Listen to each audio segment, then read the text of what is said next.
ലൂക്കോസ് എഴുതിയ സുവിശേഷം അധ്യായം 4. യേശു പരിശുദ്ധാത്മാവ് നിറഞ്ഞവനായി യോർദാൻ വിട്ട് മടങ്ങി. ആത്മാവ് അവനെ മരുഭൂമിയിലേക്ക് നടത്തി. പിശാച് അവനെ 40 ദിവസം പരീക്ഷിച്ചുകൊണ്ടിരുന്നു. ആ ദിവസങ്ങളിൽ അവൻ ഒന്നും ഭക്ഷിച്ചില്ല. അവ കഴിഞ്ഞപ്പോൾ അവന് വിശന്നു. അപ്പോൾ പിശാച് അവനോട്, നീ ദൈവപുത്രൻ എങ്കിൽ ഈ കല്ലിനോട് അപ്പമായി തീരുവാൻ കൽപ്പിക്ക എന്ന് പറഞ്ഞു. യേശു അവനോട്, മനുഷ്യൻ അപ്പം കൊണ്ട് മാത്രമല്ല ജീവിക്കുന്നത് എന്ന് എഴുതിയിരിക്കുന്നു എന്ന് ഉത്തരം പറഞ്ഞു. പിന്നെ പിശാച് അവനെ മേലോട്ട് കൂട്ടിക്കൊണ്ടുപോയി ലോകത്തിലെ സകല രാജ്യങ്ങളെയും ക്ഷണനേരത്തിൽ അവനെ കാണിച്ചു. ഈ അധികാരമൊക്കെയും അതിന്റെ മഹത്വവും നിനക്ക് തരാം. അത് എങ്കിൽ ഏൽപ്പിച്ചിരിക്കുന്നു. എനിക്ക് മനസ്സുള്ളവന് ഞാൻ കൊടുക്കുന്നു. നീ എന്നെ നമസ്കരിച്ചാൽ അതെല്ലാം നിന്റേതാകും എന്ന് അവനോട് പറഞ്ഞു.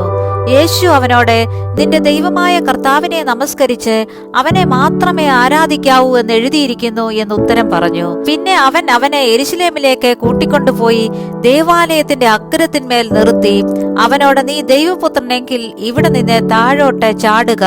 നിന്നെ കാപ്പാൻ അവൻ തന്റെ ദൂതന്മാരോട് നിന്നെക്കുറിച്ച് കൽപ്പിക്കുകയും നിന്റെ കാൽ കല്ലിനോട് തട്ടാതെ വണ്ണം അവർ നിന്നെ കയ്യിൽ താങ്ങിക്കൊള്ളുകയും ചെയ്യും എന്ന് എഴുതിയിരിക്കുന്നുവല്ലോ എന്ന് പറഞ്ഞു. യേശു അവനോട്, നിന്റെ ദൈവമായ കർത്താവിനെ പരീക്ഷിക്കരുത് എന്ന് അരുളി ചെയ്തിരിക്കുന്നു എന്നുത്തരം പറഞ്ഞു. അങ്ങനെ പിശാച് സകല പരീക്ഷയും തികച്ച ശേഷം കുറെ കാലത്തേക്ക് അവനെ വിട്ടുമാറി.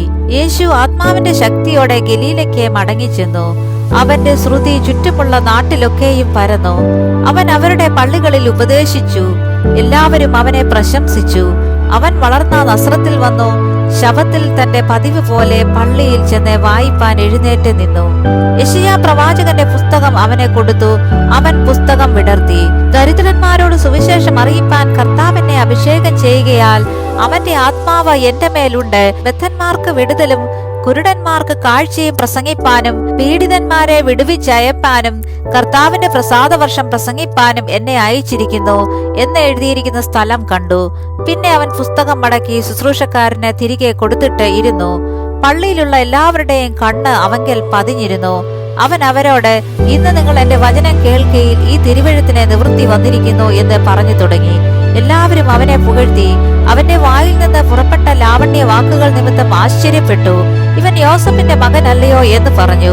അവൻ അവരോട്, വൈദ്യ, നിന്നെ തന്നെ സൗഖ്യമാക്കുക എന്നുള്ള പഴഞ്ചൊല്ലും കഫർന്നഹൂമിൽ ഉണ്ടായി കേട്ടത് എല്ലാം ഈ നിന്റെ പിതൃനഗരത്തിലും ചെയ്യുക എന്നും നിങ്ങൾ എന്നോട് പറയും നിശ്ചയം. ഒരു പ്രവാചകനും തന്റെ പിതൃനഗരത്തിൽ സമ്മതനല്ല എന്ന് ഞാൻ സത്യമായിട്ട് നിങ്ങളോട് പറയുന്നു എന്ന് പറഞ്ഞു. ഏലിയാവിന്റെ കാലത്തെ ആകാശം 3 ആണ്ടും 6 മാസവും അടഞ്ഞിട്ട് ദേശത്തെങ്ങും മഹാക്ഷാമം ഉണ്ടായപ്പോൾ ഇസ്രായേലിൽ പല വിധവമാർ ഉണ്ടായിരുന്നു എന്ന് ഞാൻ യഥാർത്ഥമായി നിങ്ങളോട് പറയുന്നു. എന്നാൽ സീദോനിലെ സരപ്തയിൽ ഒരു വിധവയുടെ അടുത്തേക്കല്ലാതെ അവരിൽ ആരുടെയും അടുത്തേക്ക് ഏലിയാവിനെ അയച്ചില്ല. അവണ്ണം എലീശ പ്രവാചകന്റെ കാലത്ത് ഇസ്രായേലിൽ പല കുഷ്ഠരോഗികൾ ഉണ്ടായിരുന്നു. സുറിയാക്കാരനായ നയമാനല്ലാതെ അവരാരും ശുദ്ധമായില്ല എന്നും അവൻ പറഞ്ഞു. പള്ളിയിലുള്ളവർ ഇത് കേട്ടിട്ട് എല്ലാവരും കോപം നിറഞ്ഞവരായി എഴുന്നേറ്റു അവനെ പട്ടണത്തിന് പുറത്താക്കി അവരുടെ പട്ടണം പടുതിരുന്ന മലയുടെ വക്കോളം കൊണ്ടുപോയി തല കീഴായി തള്ളിയിടുവാൻ ഭാവിച്ചു. അവനോ അവരുടെ നടുവിൽ കൂടെ നടന്നുപോയി. അനന്തരം അവൻ ഗലീലയിലെ ഒരു പട്ടണമായ കഫർന്നഹൂമിൽ ചെന്ന് ശബത്തിൽ അവരെ ഉപദേശിച്ചു പോന്നു. അവന്റെ വചനം അധികാരത്തോടെ ആകയാൽ അവർ അവന്റെ ഉപദേശത്തിൽ വിസ്മയിച്ചു. അവിടെ പള്ളിയിൽ അശുദ്ധഭൂതം ബാധിച്ച ഒരു മനുഷ്യൻ ഉണ്ടായിരുന്നു. അവൻ, നസ്രനായ യേശുവേ, വിടൂ, ഞങ്ങൾക്കും നിനക്കും തമ്മിൽ എന്ത്? ഞങ്ങളെ നശിപ്പിപ്പാൻ വന്നിരിക്കുന്നുവോ? നീ ആരെന്ന് ഞാൻ അറിയുന്നു. ദൈവത്തിന്റെ പരിശുദ്ധൻ തന്നെ എന്ന് ഉറക്കെ നിലവിളിച്ചു. മിണ്ടരുത്, അവനെ വിട്ടുപോക എന്ന് യേശു അതിനെ ശാസിച്ചപ്പോൾ ഭൂതം അവനെ നടുവിൽ തള്ളിയിട്ട് കേടൊന്നും വരുത്താതെ അവനെ വിട്ടുപോയി. എല്ലാവർക്കും വിസ്മയമുണ്ടായി. ഈ വചനം എന്ത്? അധികാരത്തോടും ശക്തിയോടും കൂടെ അവൻ അശുദ്ധാത്മാക്കളോട് കൽപ്പിക്കുന്നു, അവ പുറപ്പെട്ടു പോകുന്നു എന്ന് തമ്മിൽ പറഞ്ഞുകൊണ്ടിരുന്നു. അവന്റെ ശ്രുതി ചുറ്റുമുള്ള നാടെങ്ങും പരന്നു. അവൻ പള്ളിയിൽ നിന്ന് ഇറങ്ങി ശിമോന്റെ വീട്ടിൽ ചെന്നു. ശിമോന്റെ അമ്മാവിയമ്മ കഠിന ജ്വരം കൊണ്ട് വലഞ്ഞിരിക്കയാൽ അവർ അവൾക്ക് വേണ്ടി അവനോട് അപേക്ഷിച്ചു. അവൻ അവളെ കുനിഞ്ഞു നോക്കി ജ്വരത്തെ ശാസിച്ചു. അതവളെ വിട്ടുമാറി. അവൾ ഉടനെ എഴുന്നേറ്റ് അവനെ ശുശ്രൂഷിച്ചു. സൂര്യൻ അസ്തമിക്കുമ്പോൾ നാനാവ്യാധികൾ പിടിച്ച ദീനക്കാർ ഉള്ളവരൊക്കെയും അവരെ അവന്റെ അടുക്കൽ കൊണ്ടുവന്നു. അവൻ ഓരോരുത്തന്റെയും മേൽ കൈവച്ചു അവരെ സൗഖ്യമാക്കി. പലരിൽ നിന്നും ഭൂതങ്ങൾ നീ ദൈവപുത്രനായ ക്രിസ്തു എന്ന് നിലവിളിച്ച് പറഞ്ഞുകൊണ്ട് പുറപ്പെട്ടു പോയി. താൻ ക്രിസ്തു എന്ന് അവ അറിയുക കൊണ്ട് മിണ്ടുവാൻ അവൻ സമ്മതിക്കാതെ അവയെ ശാസിച്ചു. നേരം വെളുത്തപ്പോൾ അവൻ പുറപ്പെട്ട് ഒരു നിർജ്ജന സ്ഥലത്തേക്ക് പോയി. പുരുഷാരം അവനെ തിരഞ്ഞു അവന്റെ അരികത്ത് വന്ന് തങ്ങളെ വിട്ടു പോകാതിരിപ്പാൻ അവനെ തടുത്തു.